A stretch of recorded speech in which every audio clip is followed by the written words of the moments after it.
दोस्तों, ये कहानी ज़ारा नाम की लड़की की है। ज़ारा कहती है, मैं एक पढ़ी लिखी लड़की हूँ और मेरे वालिदैन ने मेरी मर्जी के खिलाफ मेरी शादी एक गांव के किसान से कर दी, जो मेरी खाला का लड़का था। मैं अपने ऊपर फूट फूट कर ना रोती तो क्या करती। जब मेरा शौहर गुलाम मोहम्मद मेरे कमरे में आया तो मेरे चेहरे पर नागवारी सी छा गई थी। मैंने उस पर एक नज़र डालकर हटा ली। वो मेरे पास आकर बैठ गया और कुछ देर मुझे देखता रहा। फिर कहने लगा, मैं बड़ा खुशनसीब हूँ जो मुझे तुम जैसी प्यारी और पढ़ी लिखी बीवी मिली है। उसकी बात सुनकर मैंने उस पर एक तीखी नजर डाली और कहा, मैं बहुत बदनसीब हूँ जो मुझे एक जाहिल गवार और पेंडू शौहर मिला है। मेरी बात सुनकर उसके चेहरे की रंगत बदल गई। उसे इस बात की उम्मीद नहीं थी मुझसे। मेरे अंदर तो पहले से जहर भरा हुआ था। मेरे माँ बाप ने मेरे लाख मना करने के बाद भी मेरी शादी मेरी खाला के बेटे से कर दी, जो गांव का एक किसान था। वालिदैन का कहना था, लड़का शरीफ और नेक है, अच्छा कमाता भी है, तुम्हें हमेशा खुश रखेगा। लेकिन मेरी इस तरह बात करने पर वो मुझे हैरत से देखते जा रहा था। फिर कहने लगा, क्या बात है ज़ारा, क्या खाला ने तुम्हें शादी की चीजें तुम्हारी मर्जी से नहीं लेने दी? मैंने सख्त तेवर अपना लिए और कहा, बात अगर चीजों की होती तो मैं बर्दाश्त कर लेती। पहले जाकर आईने में अपनी शक्ल देखो। क्या तुम इस काबिल हो कि मैं तुम्हारे साथ जिंदगी गुजार सकूं? तुम्हारे पास अच्छी शक्ल है, ना ही आला तालीम। मेरे घर वालों ने मेरी जिंदगी बर्बाद कर दी। ये कहकर मैं रोने लगी और वो चुप हो गया। उसका चेहरा बुझ सा गया। मैंने रोते हुए कहा कि मैं किसी और से मोहब्बत करती हूँ, मैं तुम्हारे साथ नहीं रह सकती। मेरी बात सुनकर वो ताज्जुब से उठकर खड़ा हो गया और कहने लगा, ज़ारा, ये क्या कह रही हो? होश में तो हो? मैंने कहा, इसमें हैरान होने वाली क्या बात है? जिससे मैं मोहब्बत करती हूँ वो तुमसे 1000 दर्जे अच्छा है, खूबसूरत है, पढ़ा लिखा है। ये सुनकर वो नम आंखें लिए वॉशरूम में चला गया। और ये सच था, मैं एक लड़के से मोहब्बत करती थी।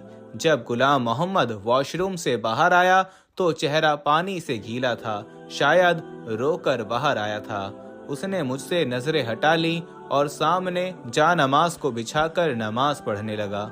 चंद रकात नवाफिल पढ़ने के बाद वो फूट फूट कर रोने लगा। मैं अपने कपड़े तब्दील करने के लिए वॉशरूम में चली गई। जब मैं सादा लिबास में बाहर आई तो वो जमीन पर चादर बिछाए तकिया रखे लेट चुका था। मैं भी बेड पर आकर सो गई। काफी दिन गुजर गए, ना मैंने गुलाम मोहम्मद से कोई बात की और ना ही उसने मुझसे कोई बात की। वो सुबह को खेतों में चला जाता और शाम को थक हार कर घर पहुंचता। उसके मिट्टी और खाद से गंदे कपड़े और चेहरे पर बहते पसीने को देखकर मेरा जी उगने लगता। मैं उसे बड़ी हकारत से देखकर अपना मुंह फेर लेती। ये देखकर वो कमरे में चला जाता और नहा धोकर वापस आता। हमारे ससुराल में ये रिवाज था कि मियाँ बीवी एक प्लेट में खाना खाएं। गुलाम मोहम्मद के साथ एक प्लेट में खाना खाना भी मुझे एक बड़ी आजमाइश लगता था और मैं कम खाना खाती थी। गुलाम मोहम्मद शायद मेरी नागवारी समझ गया था, इसलिए वो आधी रोटी खाकर उठ जाता ताकि मैं पेट भरकर खाना खा सकूं। वो सुबह का गया शाम को लौटता, भूखा प्यासा गर्मी में अपना खून पसीना एक करके वापस आता और उसे पेट भर के रोटी भी नहीं मिलती थी। मुझे बार बार अपने आशिक अजहर का ख्याल आने लगा। मेरे पास जो फोन था वो मेरी माँ ने वापस ले लिया था और यहाँ बहू बेटियों को फोन रखने का रिवाज नहीं था। ज़ारा कहती है, जब मुझसे रहा नहीं गया तो मैंने सारे लिहाज खत्म करके गुलाम मोहम्मद से कहा, मुझे अपना फोन दो, मुझे अजहर से बात करनी है। मेरी बात सुनकर वो मुझे ताज्जुब से देखने लगा, लेकिन मेरी बेशर्मी बहुत आगे जा चुकी थी।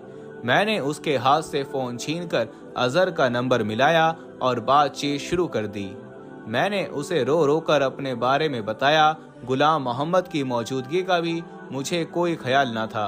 वो खामोशी से चादर जमीन पर बिछाकर लेट गया। मैं काफी देर अजहर से बात करती रही, फिर तो मैंने तमाशा ही पकड़ लिया। मैं रोजाना गुलाम मोहम्मद से फोन लेती और अजहर से बातें करती। अजहर मुझे अब भी अपनाने को तैयार था। एक बार फोन का सिग्नल बार बार कट हो रहा था। गुलाम मोहम्मद सो चुका था। मैं कमरे से निकलकर सहन में आ गई ताकि मैं अजहर से बात कर सकूं। सहन में हमारे घर कोई नहीं सोता था, सब अपने अपने कमरे में सोते थे। मैं सहन में खड़ी होकर अजहर से बातें करने लगी, लेकिन एकदम किसी ने मुझसे फोन छीन लिया। मैंने देखा तो मेरा देवर मुझे गुस्से में देख रहा था। वो कहने लगा, बेशर्म औरत, तुमने क्या गैरत बेच खाई है? शौहर के होते हुए यार पाल रखे हैं। धीरे धीरे सब लोग सहन में जमा हो चुके थे। गुलाम मोहम्मद भी आंखें मलता हुआ सहन में आ गया और बोला, क्या बात है, तुमने क्या शोर मचा रखा है? मेरे देवर ने सबके सामने मेरी पोल खोल दी। सभी मुझे देखकर हैरान थे। मुझे लगा अब तो मुझे घर से निकाल ही देंगे। अच्छा है, मैं वापस अपने घर लौट जाऊंगी और फिर अजहर से शादी कर लूंगी। लेकिन गुलाम मोहम्मद ने सबके सामने मेरे देवर को झूठा कह दिया और कहने लगा, मुझे अपनी बीवी के किरदार पर पूरा भरोसा है। वो अपनी किसी सहेली से बात करती है और मेरी इजाजत से करती है। खबरदार, जो किसी ने मेरी बीवी पर शक किया। थोड़ी ही देर में वो सबको समझा चुका था और बात वहीं खत्म हो गई। ज़ारा कहती है, मुझे उस पर और भी गुस्सा आने लगा। मैं कमरे में आकर उससे झगड़ने लगी। मैंने कहा, तुम होते कौन हो मेरे बारे में ये कहने वाले? अच्छा खासा मेरा रास्ता साफ हो रहा था। तुम अपने भाई की बात पर एतबार करके मुझ पर इल्जाम लगाकर मुझे निकाल सकते थे। तुम जानते हो कि मैं किससे बातें करती हूँ। मैं यहाँ से वापस चली जाती, फिर मेरे माँ बाप को मजबूरन मेरी शादी अजहर से करनी पड़ती। लेकिन तुम्हारी इन बातों ने मेरी राहें बंद कर दी। तुम मेरा पीछा छोड़ क्यों नहीं देते? मेरी बात उसने खामोशी से सुनी, फिर कहा, अगर तुम मेरे साथ नहीं भी रहना चाहती हो तब भी मैं तुम्हारे किरदार पर गलत बात बर्दाश्त नहीं कर सकता। तुम्हारी और तुम्हारे माँ बाप की इज्जत मेरी इज्जत है। मैं सारे इल्जाम खुद पर लेकर तुम्हें छोड़ दूंगा ताकि तुम पर कोई उंगली ना उठा सके। अगर वो लड़का वाकई तुम्हें इज्जत से अपनाने को तैयार है तो मैं खुद पर इल्जाम लेकर तुम्हें खाला के घर छोड़ दूंगा और बाद में तलाक भी भिजवा दूंगा।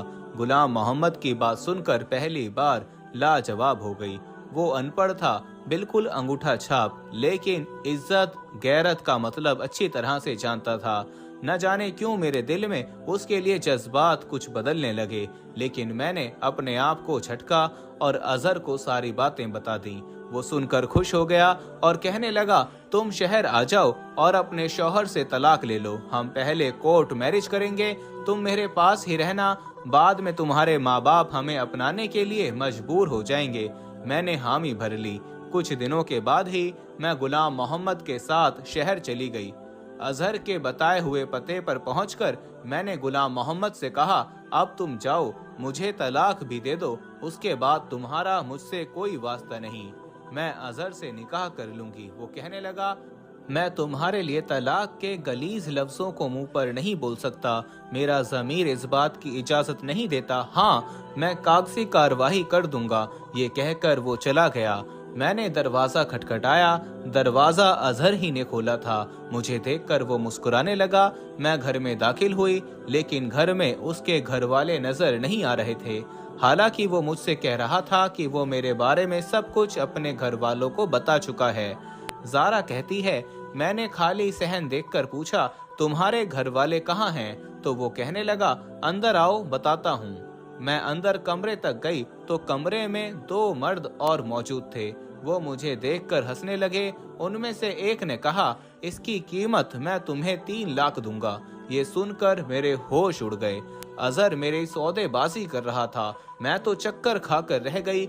इससे पहले कि वो मुझे कमरे के अंदर धकेल कर कमरा बंद करता, मैंने फौरन अपना दिमाग चलाया और अजहर को धक्का देकर बाहर मेन गेट की तरफ निकल गई।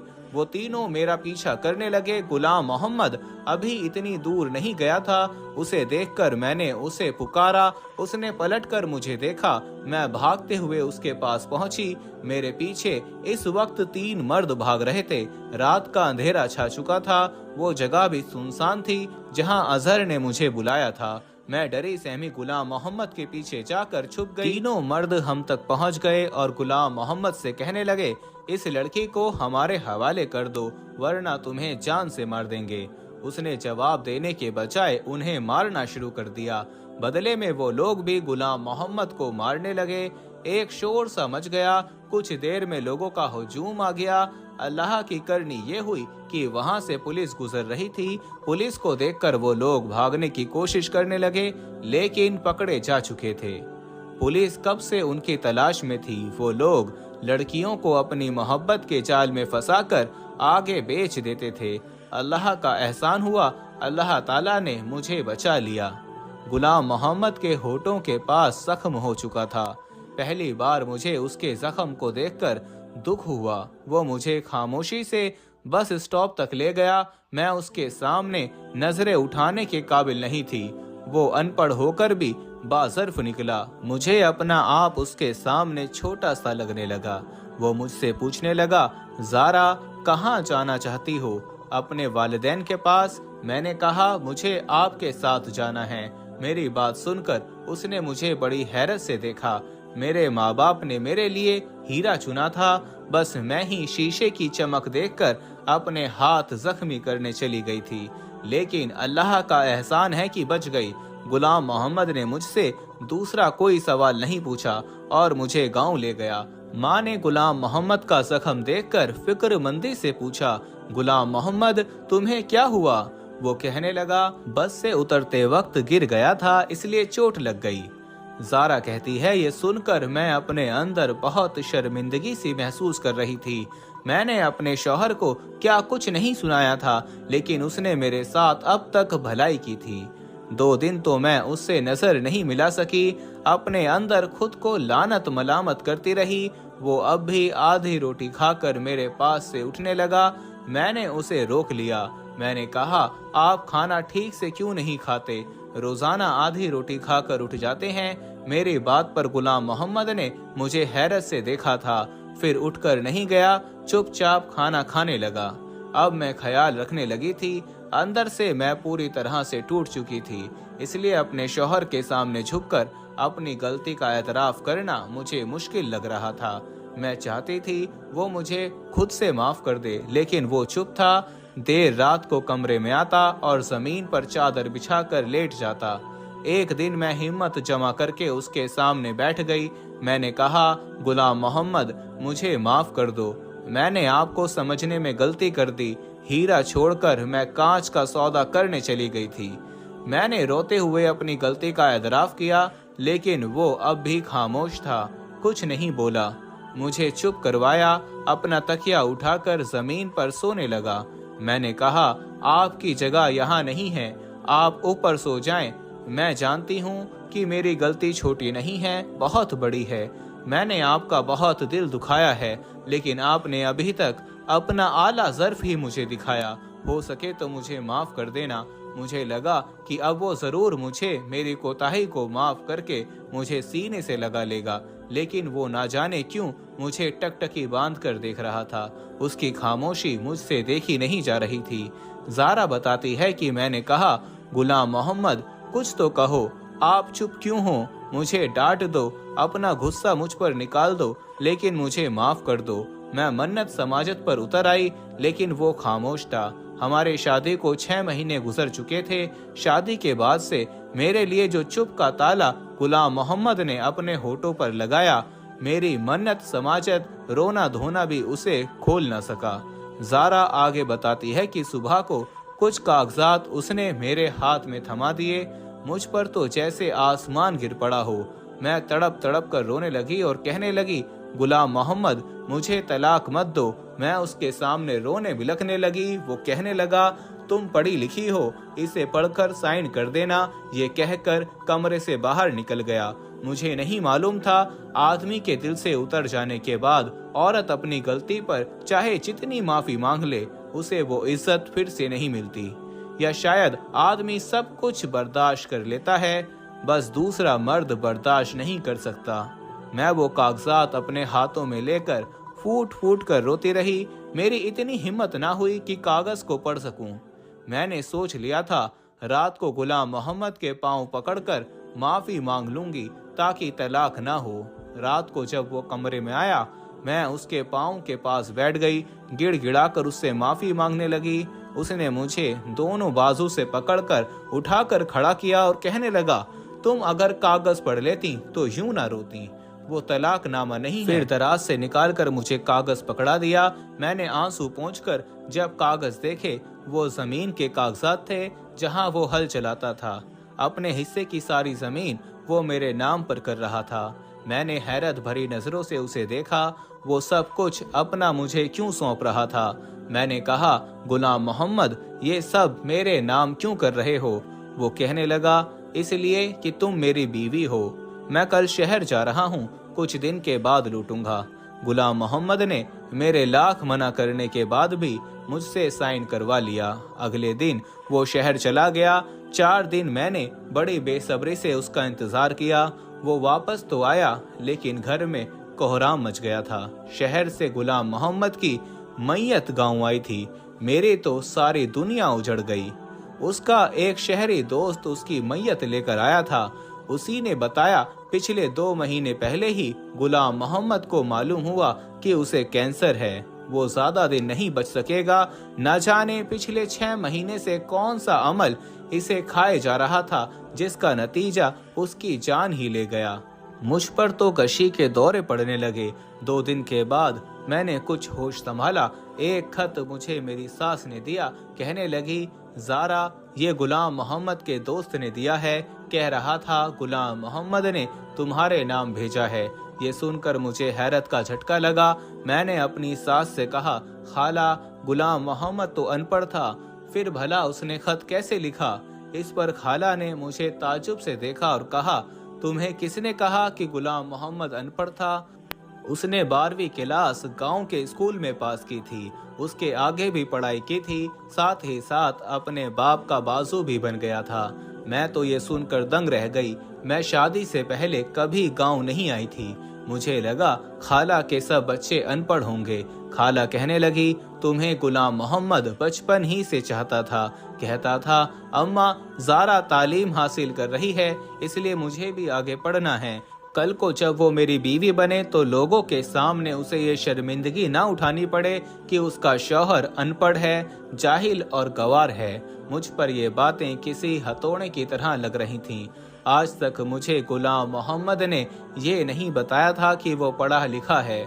मैंने वो खत लिया और खोल कर पढ़ने लगी। उसमें लिखा था, ज़ारा, मैंने आज तक तुम्हें ये नहीं बताया, मैं पढ़ा लिखा हूँ, क्योंकि तालीम हासिल करना हर इंसान का हक और ज़रूरी भी है।